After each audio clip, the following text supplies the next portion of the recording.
Hi guys, Wayne's Butler here. Here we're going to do the second bid. Get into a little bit of a review on this figure. I run into a few things, guys, so anybody out there who plans on getting this figure, I'm going to be raising some points here that you're going to want to maybe pay attention to. Some safety issues, I guess, as far as breaking things and some things that I've run into. But we'll get into it here. First, the clothing.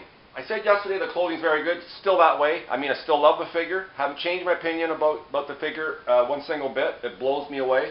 But I've been looking at it here and studying it and everything, and you know, I've run into a few things that aren't necessarily things that bother me, but definitely things that I think you need to be aware of. As far as the tailoring goes, the tailoring is very good. You know, the tailoring is very good. It's probably not as good as the 2.0, but the tailoring is very good. Probably about 7 out of 10. 7.5 out of 10. The pants, like the color and everything, like I said yesterday, is bang on accurate. The patterns and the textures are all bang on accurate. The pants are a little starchy, but I mean, that's no big deal. The other thing about the pants, it doesn't have a belt of any kind. Doesn't even have belt loops, but it does have suspenders. I do have the chain on, and it does have the spot for the grenades. I actually hung all the grenades on there. Created too much bulk in the jacket. I really love that pose. It's probably, you know, the pose that most people use because, you know, you get used to it. You get good use of those grenades, which are really detailed on this particular figure. As some of you guys probably already know, they're all die cast. Pretty everything on here is die cast. Some plastic, which is kind of odd when the Batman, everything was plastic, no metal at all. But so there's that. The other thing is the gloved hands. Probably the most important thing.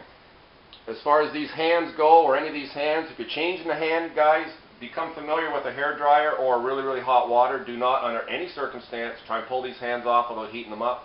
The hands are very hard plastic. They're not real soft and supple. You want to heat them up with hot water or a hairdryer before attempting to pull these off. The other thing about the wrist joints is, I'm assuming they're ratcheted. I can't really tell. Either that or they're really, really stiff. But I was scared to move them on this figure because I was scared I was going to break them.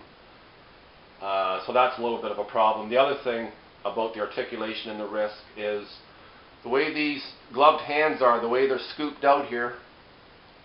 It is, even if you could get some articulating, you know, movement there, they are kind of restrictive. They kind of get locked up on the, you know, on the wrist. So there's that issue. Pay attention to that, like I say, when you get it. And it does, I didn't mention this yesterday, but it does have accurate socks, actually accurate color, unlike the DX01, which are wrong color, but the 2.0 is the right color. The shoes, like I said, are great. The orange lining's the right color. The jacket's the right color. It has a bit of a mind of its own. You do have a wire in there that kind of helps you control it, but you know, this thing really could use an iron, particularly the gray jacket. I may do that later. Then we got the gun here. Now the gun, I can't tell in the movie, and it's not that big a deal, but I actually think it's black, but it's fully die cast here. Let's see if Mr. Shaky Hands can. It does have the bullets, solid brass, spring loaded. I don't know how many of them are in there, but it's a cool touch. And like I said, there's a magnet that holds them in there. I did change the one hand for that. This hand here, one that came with it, it's got the paring knife from the movie, and you get all the Joker cards, and you get this awesome RPG. I kind of wanted to pose it with this.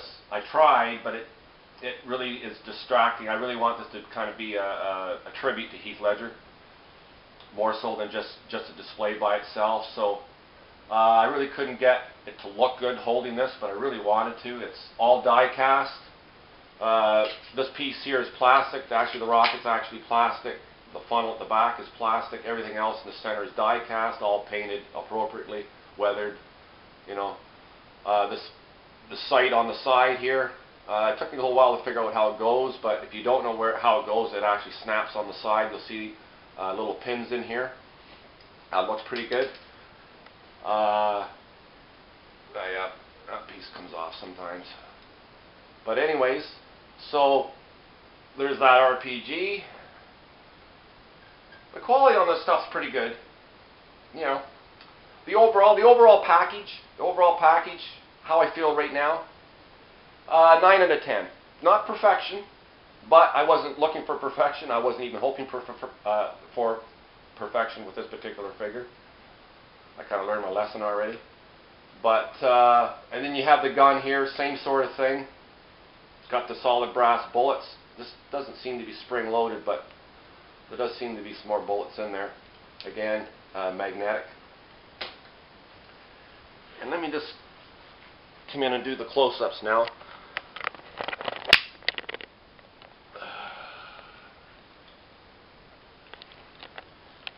And let me get situated here, guys. I'm trying to stay out of the shadow of this light. But anyways, here we got the hands. This thing actually suffers from the same thing a little bit like the '89 Joker. It's got some hands that are really hard to use. You got the two fisted hands here. Two fisted hands. The trigger hand. You see how that's scooped out in there? It really impedes articulation. Like almost makes it impossible for it to pivot. Again, I'm not one of these big posing guys, but I know there is a lot of you guys out there that, you know, like to get your pose on. So, you know, if you're buying this figure for that, maybe not. This is, you know, more of a glorified premium format with articulation. That's kind of how you want to look at it. And then you got this hand here. Looks like it probably holds card. And this hand here, looks like the knife hand. The one I have on there also holds a knife pretty good. And then you got the open palm. And then you get into the fleshed hands. These things are done really well. The veining's all painted. They don't look like they are scooped out as much as the gloved hands are. So you could probably get some articulation, but there's only 3 of them. 2 closed fisted hands, and well, it looks like a knife hand that doesn't go all the way through, so it looks like a knife. Would have been nice to have the makeup on the fingers, but that's easy to do by yourself. I won't be doing it on this figure, but some of you guys might want to. And then we get in. I didn't want to pull these out. They're a bit of a pain in the ass. But you got the grenades here, die-cast metal, you know, all accurate. You know, you got the right type of right types of grenade. You know, one with the yellow and the that particular one right there.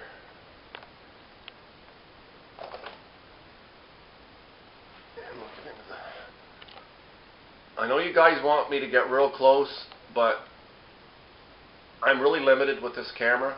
I mean, it's by what I'm hearing in the comment section, majority of these are saying that the videos are sharper, and you know that by itself is probably a good thing. But I know there's a couple of yous out there that, you know, aren't getting what you want out of my videos or out of this new camera. And I hear you guys. You know, I hear you. You know, I'm just trying here. I mean, this camera was given to me by a really good friend, and you know, and my videos are better. And that's really all I was kind of shooting for. At some point in the future, I will get a camcorder. But you know, that's some of the issues that I found out with digital cameras. The still picture part of it is usually very, very good, but the video sections are usually, you know, some of them don't have a lot of features. But you know, all depends on how much you spend. And I think I've pretty well covered everything, guys. Yeah, I really wanted that RPG pose, but I mean, that's my favorite thing. You know, that's my favorite accessory right there. Love it. I don't know if I'll leave it in front of the base like that. I actually have something, like I say, this whole deal is supposed to be a tribute to Heath Ledger. So I want it to end up being that.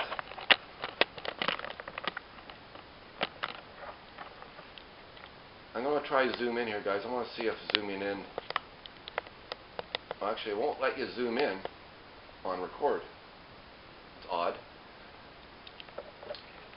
Anyways. So then we talk about the base here a little bit.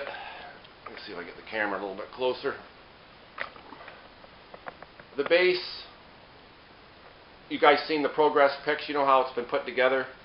The cards have all been put on. Here, let me pull the camera off again, so you guys get a better closer look. Because I know you guys want the close-ups, and I'm, trying my best. As you can see here, that's he led the tribute card. Yeah, I know you can't read it, but the base has all been done in a heavily weathered copper. Looks like an old dirty penny, which is what I was kind of shooting for. And the flooring's all been done with popsicle sticks, big ones. Cut the round ends off, glued them all down, stained it. Looks very, very realistic. Again, you see that in the progress pics, how that was done. The stand, same as the Batman. I'm not really too concerned about it right now. But what I find odd about the stand itself is very cheap, but the rod that actually goes up to the side here is actually really good quality. It's metal, telescopic. It's got spring-loaded ball bearings in it to kind of hold it in its spot. So I'm quite surprised by the quality of that part of the stand. And it's really hidden, really well here on the Joker. Yeah, I really love that RPG. Accessory. And the gun and the hands. Another look at the grenades. And that's pretty well it, guys. That's pretty well it. So I'm going to try and put something together for the final tribute. Thanks for all your comments yesterday. Really appreciate it. And I think that's about it for vid number 2. Wayne's Butler signing off. Peace and love to all.